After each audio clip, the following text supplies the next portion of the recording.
Welcome one, welcome all, welcome to Zen with Ben. And today we shall meditate over the beautiful Beaux Lowlands. Oh wait, bloody hell no it's not, it's time for another Propagandacast with me, ImperialDane, speaker of propaganda, hero of the fatherland, defender of the Reich. Straight from the propaganda ministry here in Denmark, it is a 1 vs 1 on Beaux Lowlands. Yes indeed, exciting, heroic, fantastic, death, yes.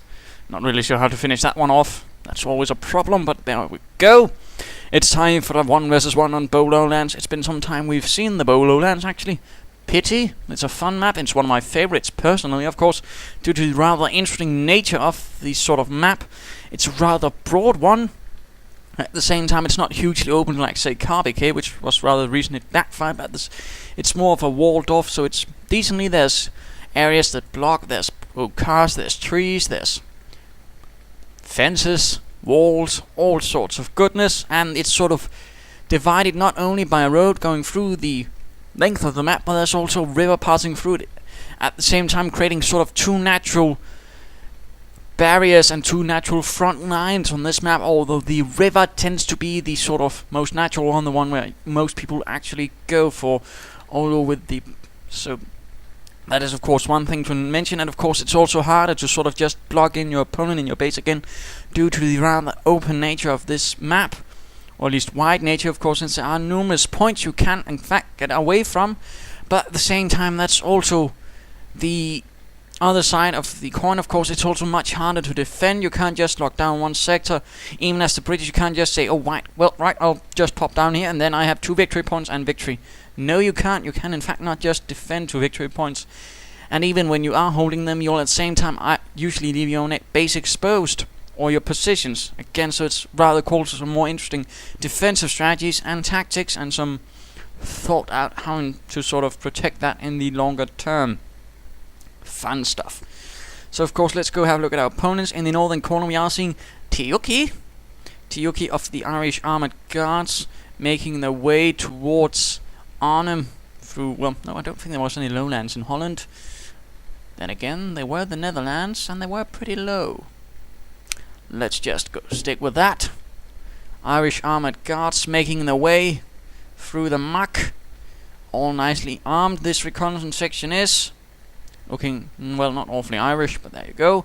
Opposing them shall be ImperialDane, yes indeed, that wonderful chap of Kampfgruppe Dane, composed of elements of the 150th Panzer Brigade. In fact, let's just say it's the 150th Panzer Brigade rather than some Kampfgruppe.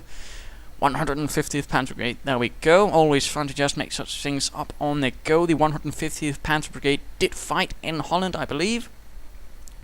Yes. And it was a rather curious formation that the Germans were sort of trying by that time to sort of keep some more faster divisions. At the same time, though, they were rather lacking in organic support than a Panzer division would have had, which rather turned out to be a problem, but they were exceptionally well equipped. They had Panthers, they had Jagdpanzer 470s, that is the one with the Panther gun equipped, and fully equipped with half-tracks, which was actually a bit of a surprise. So they were sort of well equipped on one hand, but on the other hand they were sort of lacking the organic stuff for any sort of longer fights. But let's not rule on that. Let us in fact get straight to it. We are going to be seeing another Panzer Elite versus British fight, and yes indeed it's another match with me, but I'm sort of caught up in a sort of re-exam so I can finally get my bachelor's degree in English and history.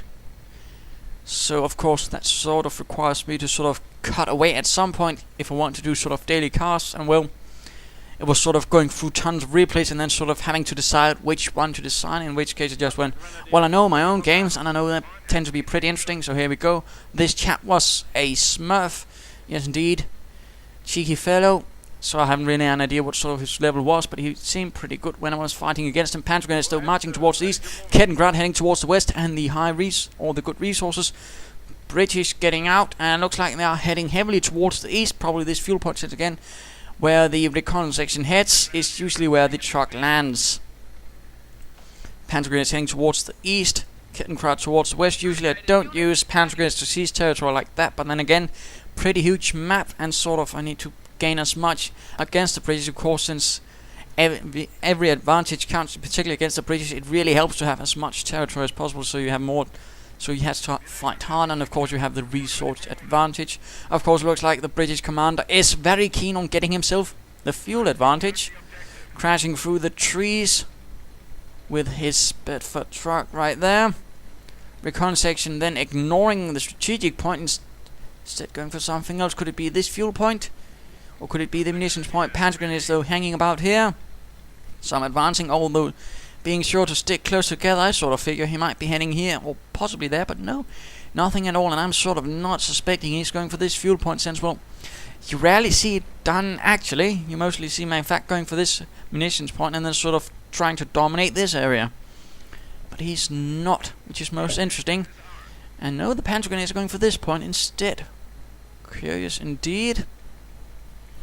In the meanwhile, I'm usually going for this sort of strategy, which is 3rd Panzer Grenadier team immediately sets down a Kampfgruppe company and then gets some infantry half-tracks to, of course, for some mobility and firepower, which, of course, is really going to be helpful against the British, since, of course, all advantage I can level against even one team is going to be very, very nice.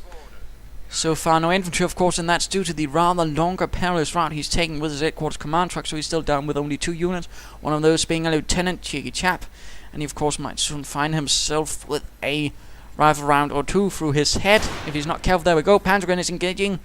Lieutenant forced into retreat, running most swiftly with his tiny British boots. What are they, shoes? Apparently they are shoes. At the same time, the recon section is also retreating. This is, of course, an interesting move. He's sort of leveling up for a rather hard punch with all of his infantry at once. Since, of course, recon sections on their own are not so good, but of course with the lieutenant they do become a bit better, and infantry sections regularly become much better. And this is, of course, something to note.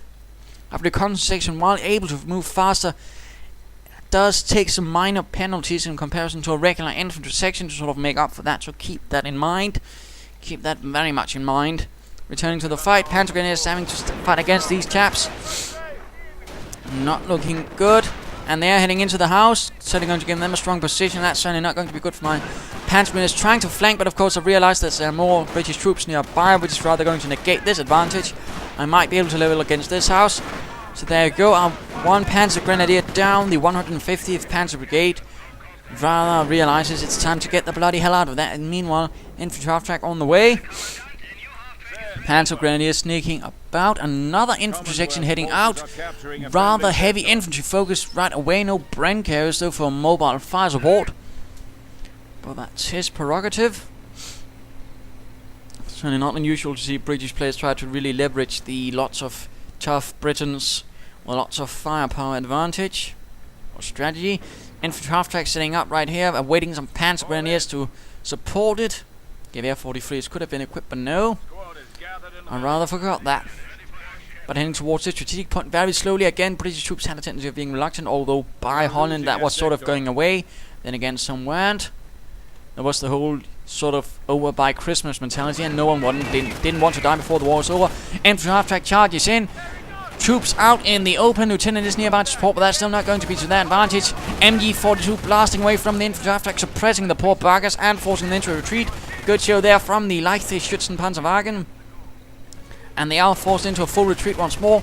He retreats all of them. He's again rather keen on sort of maintaining a sort of punch, but of course at the same time he's leaving this strategic point off, which of course allows me to seize all of these points. At the same time, I have managed rather beautifully to take most of the map, which of course isn't quite to his advantage.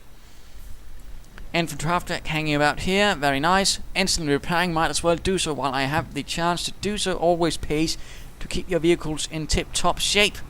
Well, relatively tip-top shape. So there you go. Sonderkraftfahrzeug 250. Made by the D-Mark company. More Gewehr 43s being equipped. No, apparently not. That would be a good idea. And getting into the half-track for a bit of protection and rather pulling out before this horde of British troops pulling. Oh no. Slightly pulling back. Some getting equipped with Gewehr 43s. There we go. Half-track not looking too good. Panzer Grenadiers might also not look too good. Gewehr 43 chaps moving ahead to support the rest.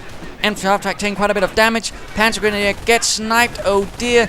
And damaged engine. Infantry half-track will have to pull out of there, lest the deluge of Lee Enfield rifle fire knock it out.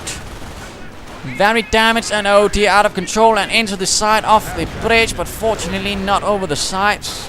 Fortunately Relic has made it like that, otherwise I'd also have lost the Panzer Grenadiers as they flew over in a rather comical fashion, except for me, who would be looking at quite aghast. Panzer Grenadiers though holding the line. Some of their comrades lost in the after. In fact, awfully a lot of Panzer Grenadiers down, but fortunately no entire teams lost, but still that was rather nasty. Panzer Grenadiers are awfully expensive to reinforce, and field support truck moving ahead. And I'm certainly not happy. Kettenkraut though deciding to be a bit bold, a bit sneaky, put on some more pressure, and in fact going for this strategic point right at the British base. British really pushing outwards to secure as much as possible, having finally broken the iron grasp of the 150th Panzer Brigade. And we are seeing Panzer Support Command getting upgraded.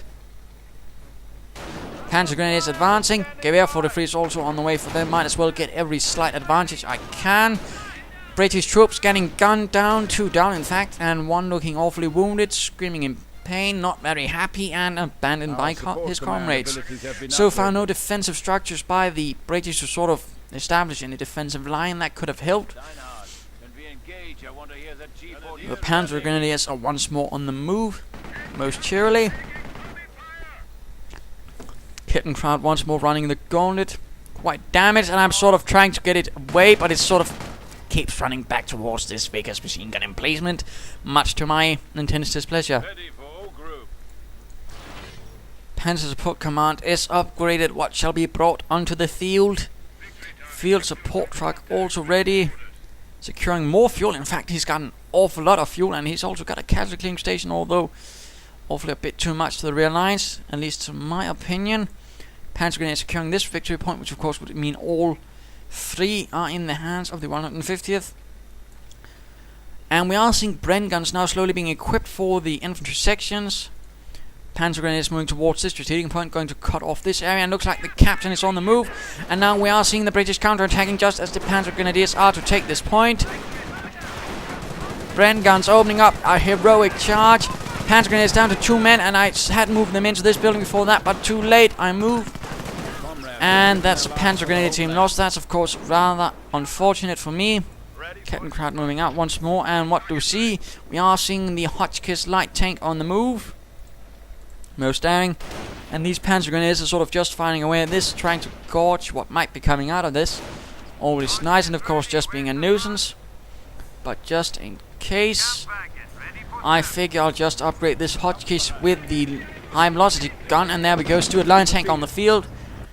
Was to be expected. This is of course a rather bold move, not going for the anti-tank half-track, but I rather felt I had the advantage looking at the map. Panzer Grenadiers forced to retreat. Hotchkiss moving forwards, and of course one thing to note, if you actually want the Hotchkiss to have a chance against the Stuart light tank, you actually need to upgrade the main gun, otherwise it's going to have a very hard time penetrating the frontal armor of the Stuart. Keep that in mind. Returning to the fight. Of course it will make it less effective against British infantry. At the same time, moving in, main gun blasting away at the Tommies, and getting out of there. Opening up, missing, and Stuart moving in, hoping for an easy kill. Panzer Grenadiers advancing and retreating. There we go, Stuart moving in. A duel between tanks, British versus French armor. What shall be the victor? There we go, nice shot penetrating the frontal armor of the Stuart. Another one, in fact, quite rough. Fast rate of fire, actually, considering there was only 1 man in the turret. And another shot. This Stuart is not looking happy. One more shot, and that Stuart might be gone. Will it happen? Yes, indeed. Lost in the river. The Hotchkiss secures a kill for the fatherland. Of course, what the Panzer Brigade is doing with a Hotchkiss is, of course, a good question, but it might have been given to it as sort of additional reinforcements from some armor replacement unit, and now turning its gaze towards the British troops into a full retreat. At the same time, he's sort of learning his lesson and now heading towards the west, hoping to seize his territory there, keep the pressure up on me, and of course force me to sort of lose any defensive positions I might have. Another Hotchkiss hitting the field, figuring I might as well get more light armor while I can, and for some reason I really like the Hotchkiss. I have no idea. But I do seem to have a thing for the Germans and their usage of captured armor. So there we go, a second Hotchkiss on the move. Both moving in to sort of perhaps ambush this field support truck and knock it out. 2 light tanks ought to do the trick. Panzer Grenadiers advancing outwards to deal with this sort of harassment in my rear lines. Certainly a good job there, very nasty. And looks like an armored command truck is also on the way, my goodness. 10 minutes of gone, and I do believe it's time for the mid-game analysis as well. Yes, indeed, short games, then I tend to have those. Sappers have arrived on the field. Looks like, though, they won't be getting an upgrade. Most unfortunate for them, but what is the situation? Well, I have lost one Panzer Grenadier team and an infantry half track, but at the same time, he's certainly also suffered some losses. In fact, their Stuart light tank just went up in smoke, and now 2 Stuart Hotchkisses are advancing on his field support truck. Although the armor command truck might prove to be the key to victory. No doctrine as of yet. At the same time, though, he is doing the right thing. He is pushing onwards towards the west, where I'm not. Again, a key can always to be to sort of strike where your opponent isn't, seize territory there, and of course prepare defense. Then again, some defenses could have been nice for him, and of course he's sort of heavily lacking an anti-tank assets at the moment, and I'm certainly going to take full advantage of that with my tiny Hotchkiss tanks. At the same time, I basically just need to keep up the pressure, of course, deal with these nasty harassment attempts, and I'm certainly going to have some problem dealing with this with my Panzer Grenadiers at the moment, since they have taken a bit of a beating, and of course are lacking in troops, seeing as one team went down. And returning to the fight, Hotchkiss is advancing on this field support truck, missing. There we go, one shot hits and connects, more moving in. Sappers retreating. And now he's unpacking, which in fact makes it an easier target for my Hotchkisses, I believe. There we go. Now it's in fact taking a lot more damage. And the engine has already been damaged, it looks like. There we go, awfully on fire. Panzer Grenadiers engaging, though, forcing away this Brent gun section, which is rather unfortunate. Could have a chance. This field support truck might not make it. There we go, and veterans won for this Hotchkiss. Hooray. And it looks like the entire British force has been forced into a full retreat. Most unfortunate, still no defenses. Although he is trying to secure what is here on the western side. Sappers at the base, getting Piats. Armor command truck is up, and he's getting a kangaroo. That was a bit rare. Of course, might explain why he's smurfing. He's sort of trying to be experimental, of course, trying with some kangarooing business. I'm certainly not going to be expecting that, as you rarely see them anymore. Not to mean you don't see them at all, but those Hotchkisses will certainly struggle against that. Until then, they shall be looking vigilantly over the river, heroically as captured French armor can. Kettenkraut securing what is east here. Some Panzer Grenadiers mucking about. Although looks like I'm getting some replacements out. Up to 5 teams are now getting a logistic company. Still no doctrine, still no idea of what the devil to expect. Kangaroo advancing for King George, for Northern Ireland, for the Commonwealth, I suppose.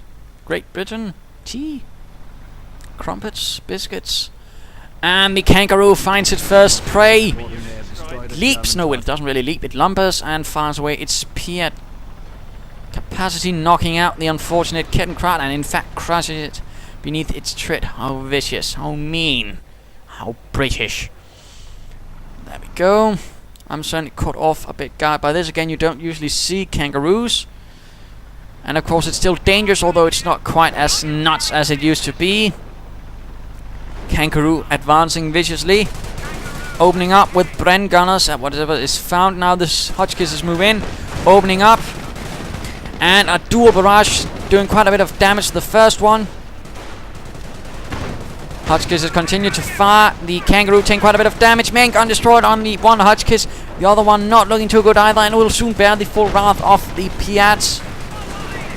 And anti-tank grenades, in fact, having been researched, just as I noticed this. Or just before. But there we go. Main gun destroyed. That's not going to help against the Piats. And oh dear. Out of control. The Hotchkiss lost. It even has a nice Hotchkiss welding on the front. But it manages to disable the engine off the kangaroo before it flies completely out of control. And will the Panzer Grenadiers be able to deliver a killing blow? Anti-tank half-track now on the move. Infantry section taking an awful lot of damage. It needs to retreat. There we go. Sappers repairing the kangaroo, fixing some of the things, but it needs to get out of there. Bren gunners firing away most merrily. The anti-tank half-track marches in. Panzer Grenadiers retreating. Oh dear. And the kangaroo gets out of there. Cromwell command tank on the field. And this anti-tank half-track probably won't be making it. Several hits. Oh dear. This was a very short-lived charge for the anti-tank half-track. Most unfortunate, most tragic. Or will it make it out of there? Nope. Bren gunners knock it out. Fiends. And it crashes into a tree. Cromwell command tank advances victoriously. Although why it's leading, I'm not entirely sure. More Hotchkisses arrive on the field. Yes, indeed. When one fails, get more. Wait, that's a bad strategy, but there you go. Again, I seem to have a weakness for these sort of oddities. It just looks so funny. Plus, I like the black finish, I suppose. Brent gun is advancing without the supervision of an officer. Kangaroo not getting repaired. And what is this? Firefly on the way. And both Hotchkisses getting artillery upgraded, or at least some Wurfrahmen throwing frames, Nebelwerfer rockets attached, blasting away, hoping to hit something here, and utterly missing again. The key with artillery on the on-map kind is range and visibility, which basically means the farther away the more it's going to spread, but that same can be counteracted if you actually have vision to it. That also helps to keep that in mind. And these Panzer Grenadiers are getting gunned down, most unfortunately, but they seem to be making it out of there. Hotchkisses charge and opening up, killing one. Kangaroo getting repaired most slowly. And the Firefly is ready to give me the business, oh bother. And a fresh kitten crowd arrives in the south. Still no doctrine though. And no doctrine for him either. Intriguing. We have a victory point under attack. Going for the victory point. British advancing. Firefly on the move as well.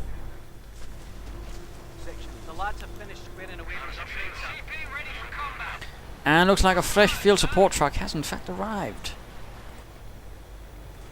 Panzer Grenadiers hanging about here, and the Fireflies get some Panzer Grenadiers in this view, opening up, and I have gone for Tank Destroyer Doctrine, laying down some Tiller Mines. Of course, I don't want to lay them down there. Now he sort of has it figured out that, oh yeah, there's going to be Tiller Mines. Achtung. Minen. And looks like the British are once more going for a sort of, no, he's going for an all-out assault from several points.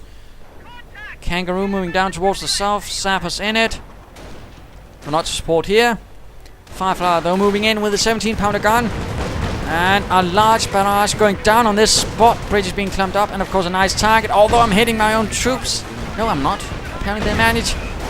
But the Hotchkisses need to get out of there before the Firefly knocks it out, or then again they are firing back, and anti-tank grenades are thrown back at it. It would be a most sad defeat if the Firefly found itself knocked out by Hotchkisses. It would never hear the end of it in heaven. Getting out of there quickly. Hotchkisses getting out of range. Panzer Grenadiers continuing, ready to lob some anti-tank grenades most courageously. And a scout car on the field. Sonderkraftfahrzeug 221, I believe. And a Panzerjäger command is up. In fact, I have all 4 buildings. My goodness. And commandos now getting ready. The daring British commandos ready to drop from above and deliver Sten gun death onto the Jerry below. That's going to be nasty. Lieutenant's still about. He might be using this for sort of healing. That could be good, in particular to keep his lieutenant alive.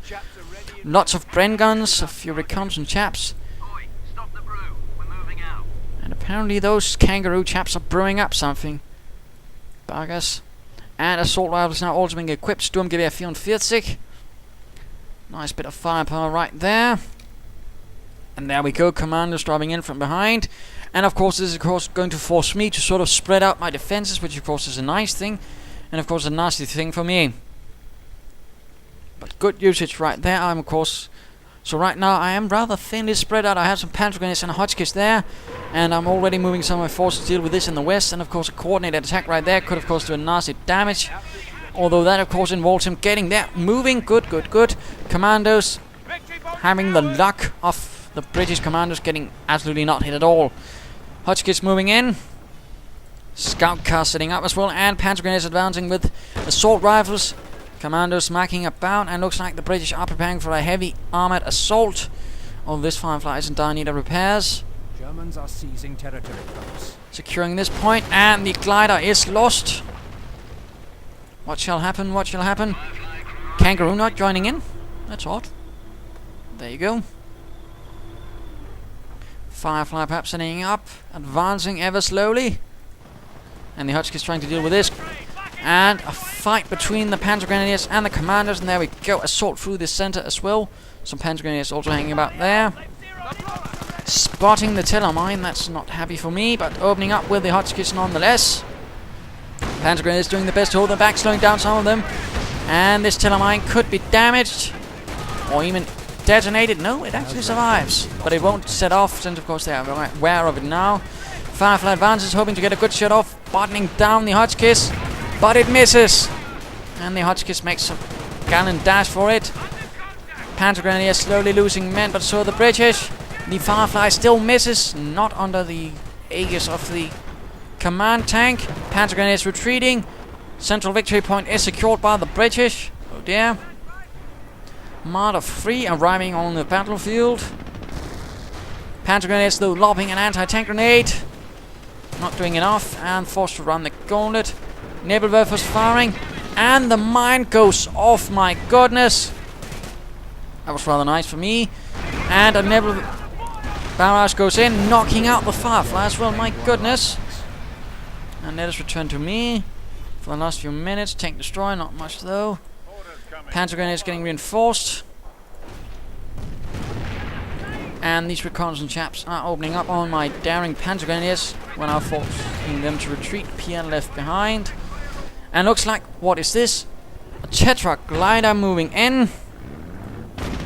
And the Tetrarch joining the field. That's going to perhaps be a slightly more larger threat to my Hotchkiss tanks. Being much faster than the tiny French tanks, the tiny British tank is going to be proved quite a threat. And apparently the Hotchkiss doesn't do much damage against it either. Interesting. Not much damage at all, while the Tetrarch does nice damage. Oh dear.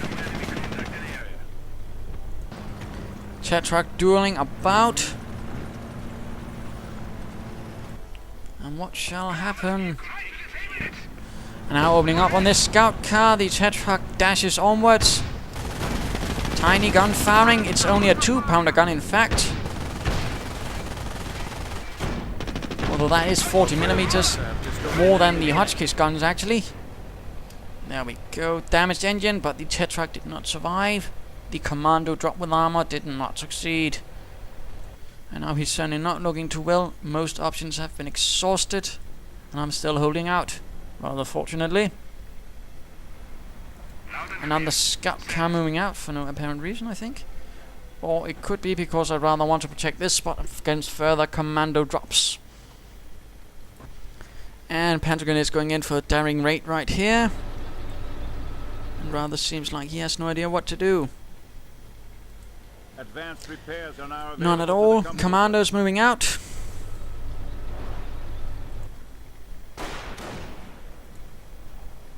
Not sure what to do.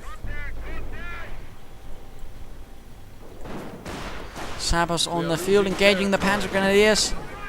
Well, managing to actually kill one. That's unfortunate. Now 4 against 2. Still with Gewehr 43s and veteran. There we go. One sapper is down. We have this deal. And Group Seal has arrived as the announcer most mercilessly announces. And the Yak Panther is ready. Although it might be too late. And Commandos coming under barrage. And it in fact completely knocked out. In fact, some of them are on fire while in the water. That's damage. Kangaroo moving in, clearing up this spot, but not a lot of victory points left. He needs to make one dash for the center or this spot, although that's of course also heavily guarded by now.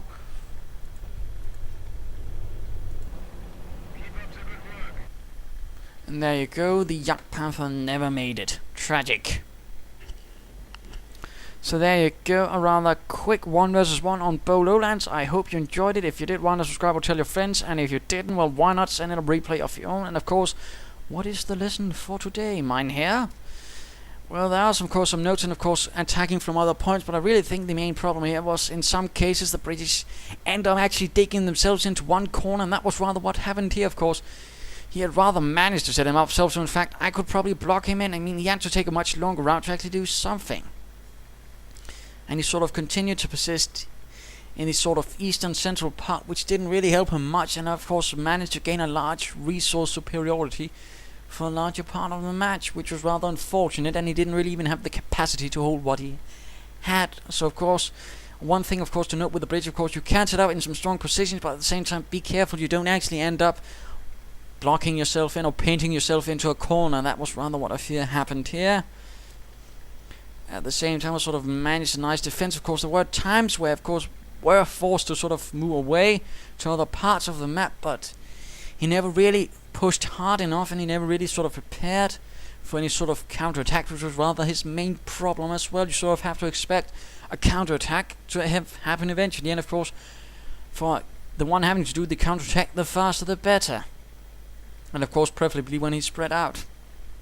So that, of course, something to note. And of course, the Stuart versus Hotchkiss didn't really go well there, but of course, you probably didn't know that Hotchkiss is upgunned to have a strong advantage. I did. Hooray. So there you go. Hope you enjoyed, and cheers.